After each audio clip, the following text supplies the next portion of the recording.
Hello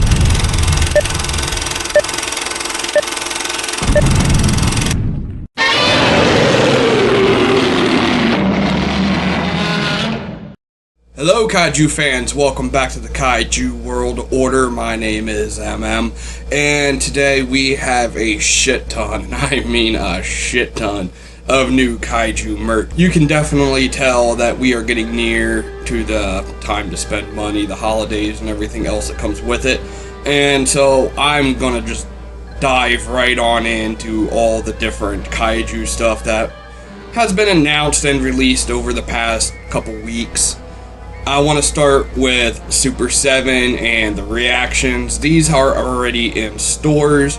We have a new Godzilla 2000 and Moguera reaction. These are brand new sculpts. They look pretty cool. They look nice. I'm hoping these get glow-in-the-dark variants.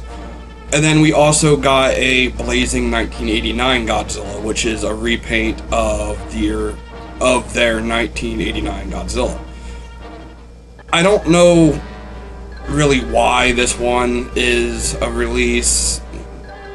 They're really milking the whole Blazing gimmick out for their sculpts of Godzilla.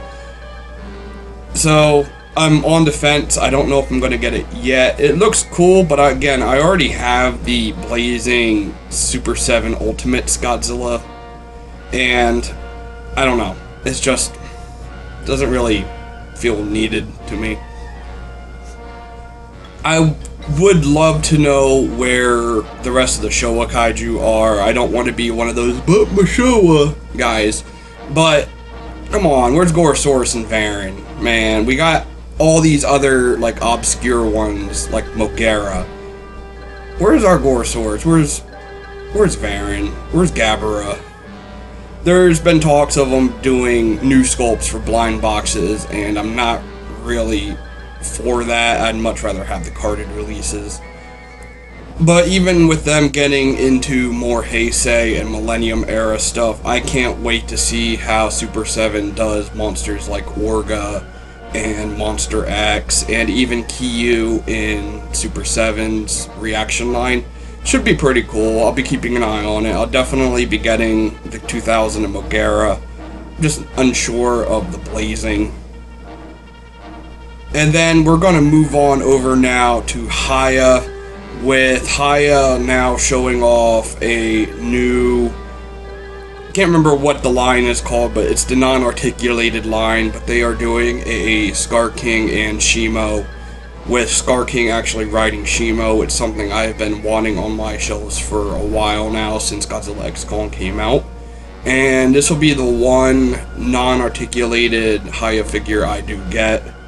I think it looks really nice. It should scale very well with Monster Arts, which is where I'm probably going to end up putting it. And then I'll just be keeping the basic articulated ones in different fighting poses on the shelf. We've also now seen how they are going to be doing Tiamat with the articulation cuts on the sculpt that we have seen a while back.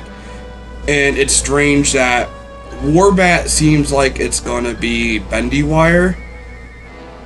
Yeah, I'm not against bendy wire. I definitely think it has its purposes, but I don't like the idea of the full figure being bendy. But who knows, maybe they'll do it good. But regardless, I'm sure we're gonna see some toy reviewers take it and crunch it all up in their hands and then bitch when the wire snaps inside of it. It never fails. Then we've also seen a new sculpt for a Mothra and Suko set, copying Monster Arts entirely, except this one will also come with an axe for Suko to use, so you can recreate that scene where Suko smashes the crystal with Kong's axe. This looks like it'll be a pretty solid set. No idea on the prices yet, but I would expect about basic. Probably about 80 bucks, maybe, give or take. And then for their classic releases, we finally saw a HIYA Kaiju and a new 2.0 Mechagodzilla 93 sculpt. I'm very torn on the 93 because I really didn't see much of a huge issue with the previous sculpt that was revealed. And it's why bother resculpting the entire thing? I know they're doing their best to appease every single fan out there and collector, and they're bending over backwards. Part of me wonders how much time went into resculpting that Mechagodzilla that could have went into, say, Scar King, where we could have gotten it earlier. Again, I don't know anything about the behind the scenes stuff of these releases, but the Mechagodzilla just seems kind of pointless to me. I've seen people say that the neck and the arms and it was too thin and yada yada yada, and to that I just say, so there's so many different Mechagodzilla 93s out there. We have the Monster Arts, the Super 7, now the HIYA. I don't really care about another articulated Mechagodzilla 93. I'm probably going to skip the KIYA as well, because I have Monster Arts. It doesn't look like it's going to add anything new. If it was KIYA 2 from not KIYA, but Tokyo SOS, I would probably be a lot more excited for it, but as is, these two releases are just kind of skip for me. And then, speaking of Mechagodzillas, a new company is throwing their hat into the ring with Metal Build doing a KIYA. And I don't know much about this company, but the sculpt looks really cool. From what I'm gathering, it's going to be an articulated KIYA figure just like Monster Arts or HIYA, but with more die-cast and metallic parts, which means it's also going to cost a bit more than your average articulated figure. You're going to be paying about $200, give or take, for this thing. It looks cool. It's definitely a bit more stylized compared to other lines. I'm unsure if I'm going to get it again, because I have enough KIYAs as is, and while this one does look kind of different, it's a chunk of change that could go elsewhere. But if you are a Mechagodzilla fan, especially KIYA, this thing could be a staple in your collection. Centerpiece, if you will.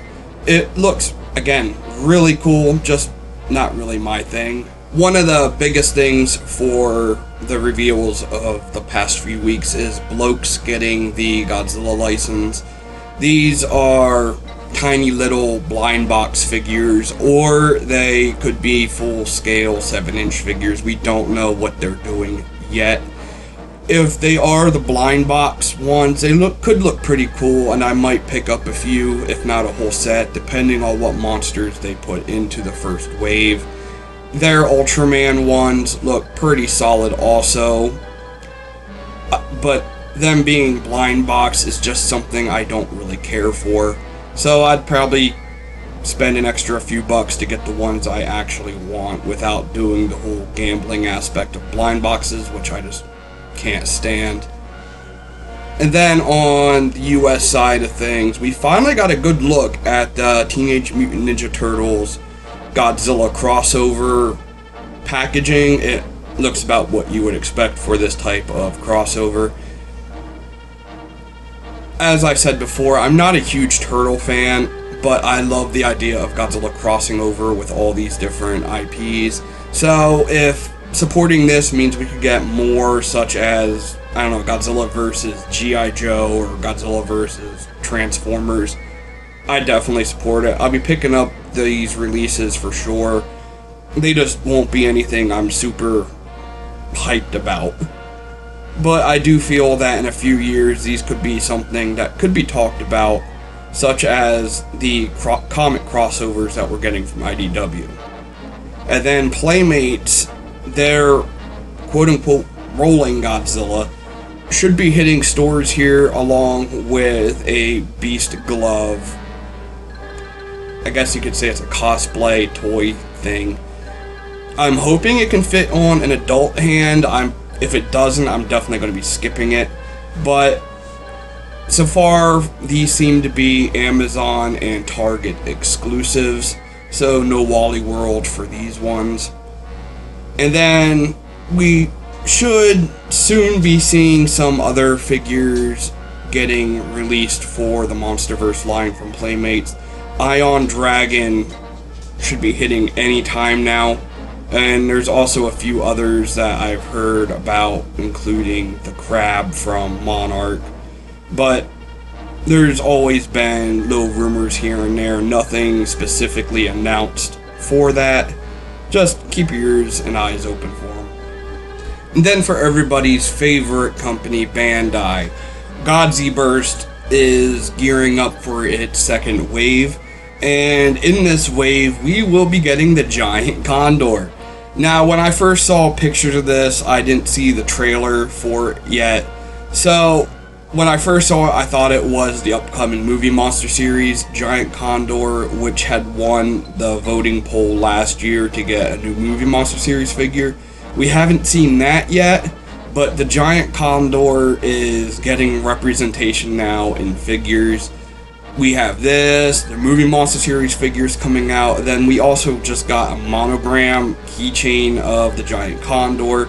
It's not much, and we're not going to get anything like a Monster Arts or a HIYA of the goddamn Giant Condor, but it is kind of neat to see this super obscure monster getting just a little bit of attention. I'm actually hoping we eventually see something like the Giant Octopus, which a lot of people just say, well, it's just a giant octopus. It is, especially in King Kong vs. Godzilla, but the prop from Frankenstein Conquers the World and War of the Gargantuas actually has its own unique look, since it's not actually a living octopus being put on stage. And I would just like to see something more like that, so fingers crossed, maybe the Giant Condor could come with, say, the Giant Octopus or something like that. And then we have this new Destroyer, the Mega Destroyer, which appears to just be an excuse to do another Destroyer release and charge nearly $100 for a vinyl for it.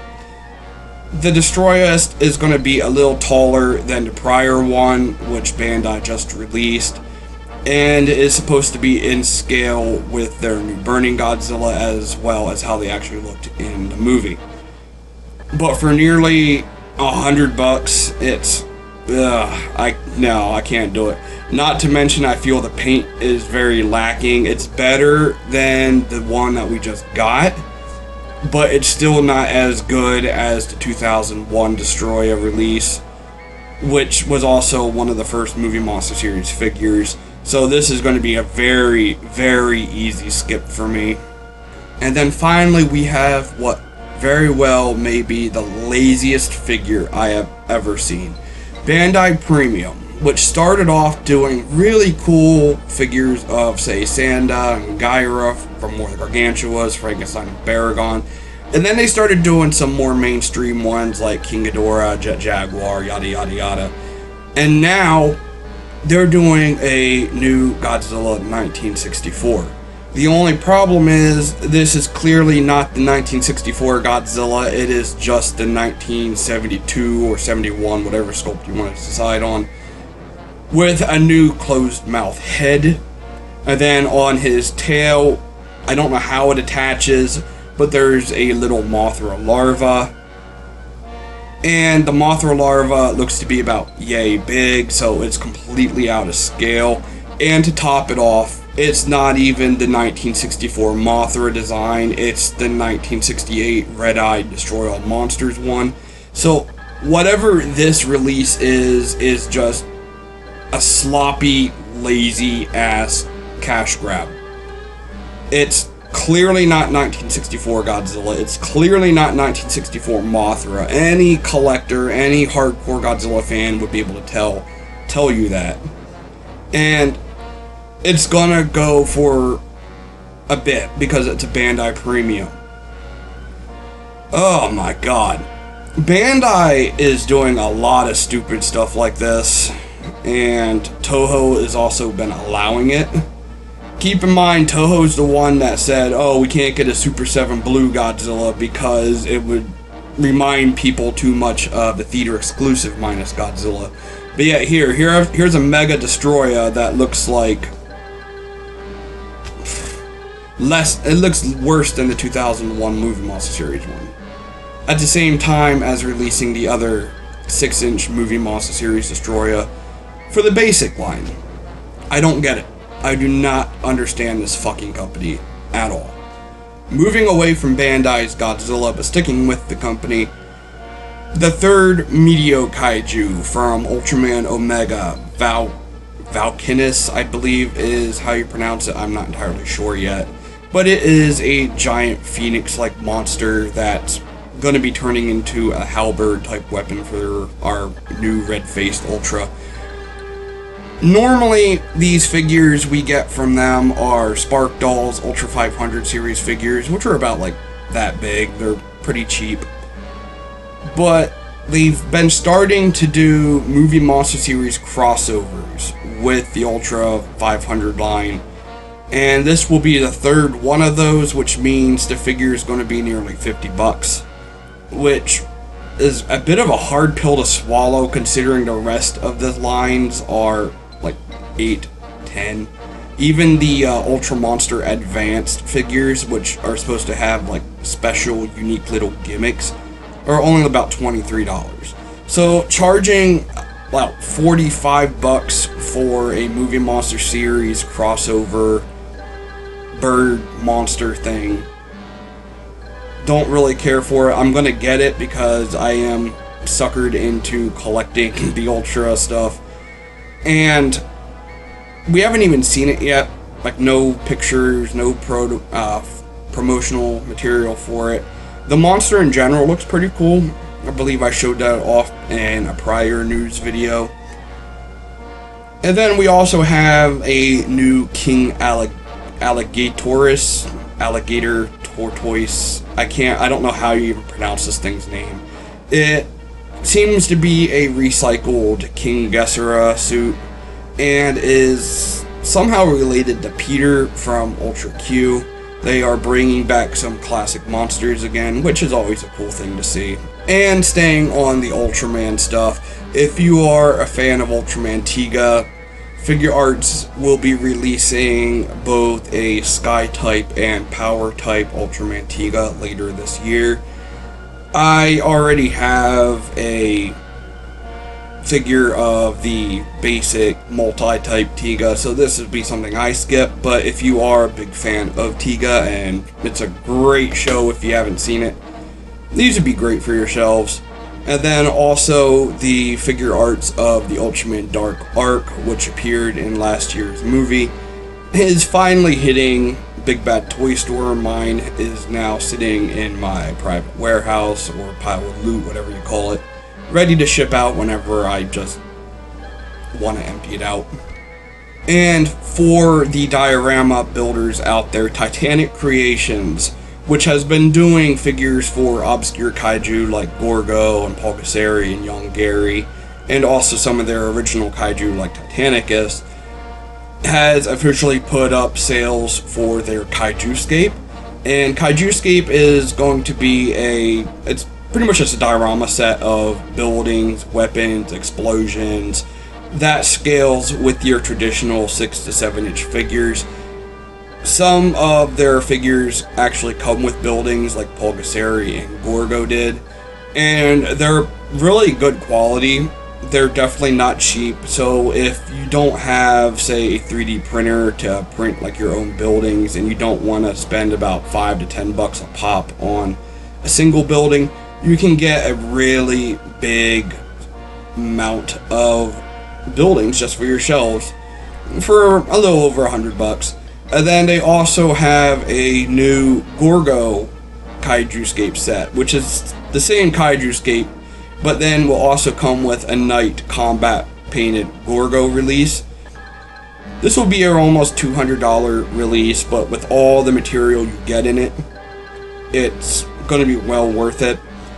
I would actually argue it might even be worth it alone just for the Gorgo figure, which is a very nice figure, and it's really nice to see obscure kaiju like this getting their fair dues.